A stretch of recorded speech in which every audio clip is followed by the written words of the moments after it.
I want to tell you, stop letting C and D average students work on your problem. I don't hear nobody saying nothing. You got folk, heard Bishop Marshall say today, so funny, I'm going to be a doctor.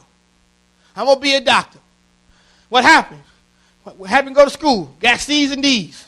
Cut class. What you get in biology? Got a D in biology. What you get in chemistry?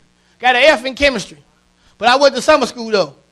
And the very minute somebody gets sick, you want to try to give a diagnosis. And you letting folk who failed in class work on your problem. I don't hear nobody saying nothing. You got folk you praying for prosperity with somebody who ain't got a job. I don't hear nobody saying nothing. Have I got a witness here? Got a folk ain't had a man and God knows when. You going to ask them, what should I do about my boyfriend? I think he cheating on me. I don't hear nobody saying nothing. Should I stay with him, girl? She ain't had a man since World War IV. Is that what it? Broke as the Ten Commandments. And you asking them for money advice. I don't hear nobody saying nothing. Have I got a witness here?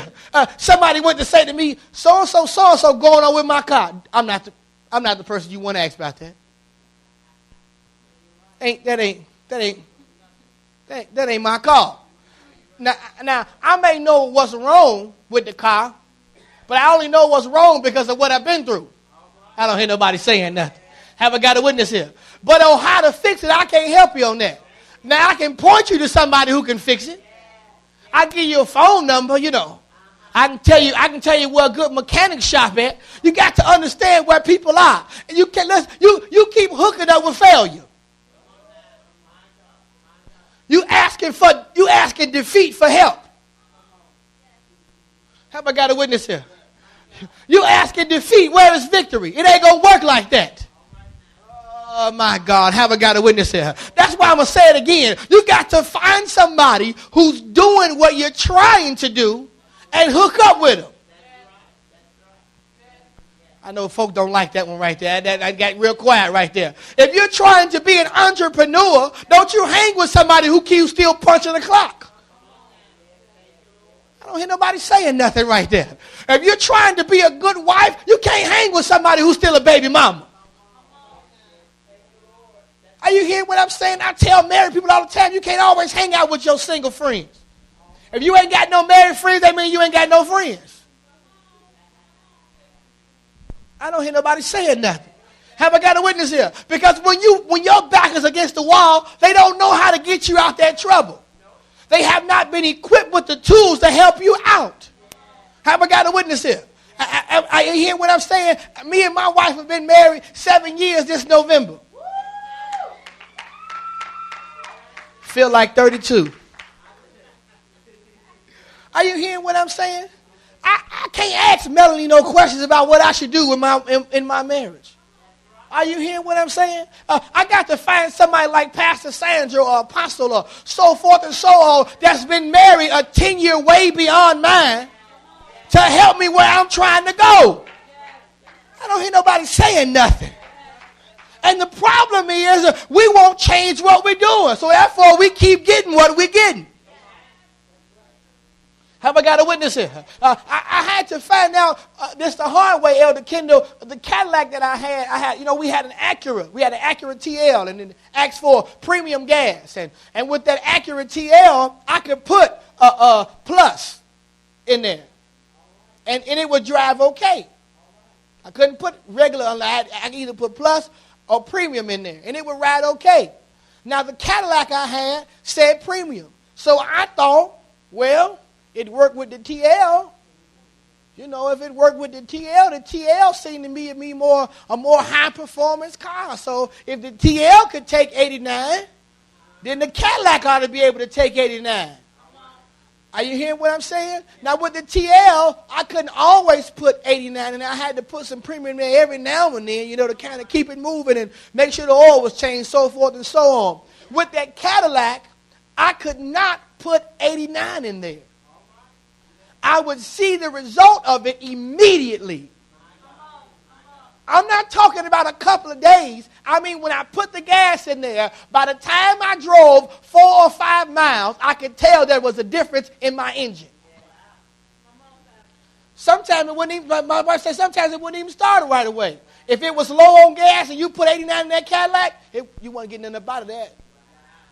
Because it was just that out. Now you figure yourself, well, this is a 94 Cadillac. You ought to be able to take this with no problem. You're a well-oiled machine. It was different because the operating system was different. Oh, my God, today. Have I got a witness here? And so, therefore, sometimes when you're dealing with a different operating system, you cannot do what it took, my God, with something else. It requires a bigger sacrifice. Because, premium gas, well, most of us complaining about $4.13 for regular unleaded. You got to add a whole other 20 or 30 cents for that premium. I don't hear nobody saying nothing.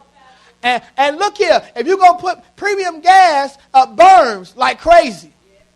And if you are wasting your time to put $10 of premium gas in your car. You are wasting your time if you ain't got at least $25 or more, get you a 7-day. A 7-day costs $23. Are you hearing what I'm saying? I don't hear nobody saying nothing. And many of us need to park our spiritual cars because you ain't got enough to go for the ride. And don't waste your time. Oh, I don't hear nobody saying nothing. See, some folk don't think you ain't wasting their time in God. They wasting their time because you ain't doing nothing. It's quiet up in here. I could never waste my time. Yes, you can. You wasting your time.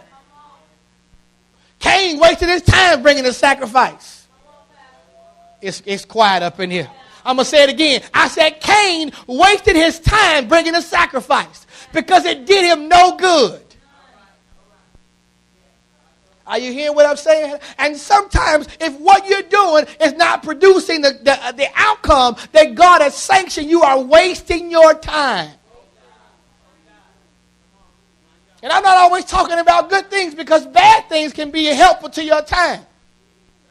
Because as long as Judas sat around Jesus, he still betrayed him. But it was not a waste of time. Oh my God, it got quiet up in here. It had to be in order to fulfill the prophecy. So some stuff you go through may cause pain, but it's, my God, it's time productive. It's time efficient. Oh my God. It may not be chronos time efficient. Hallelujah. But it's kairos time. I wish I had some help around here. Hallelujah. My God, today I'm like running right there. It may not be chronos time efficient, but it's kairos time efficient. It may not be moving in a second or a minute or an hour or a day or a week, but it's moving in God's time and concerning my life. Oh my God. Watch this. She gave the man of God his food first. Lady Michelle, she didn't give him a steak and potatoes. She didn't give him a T-bone porterhouse. She didn't give him a mail-bone from the outback.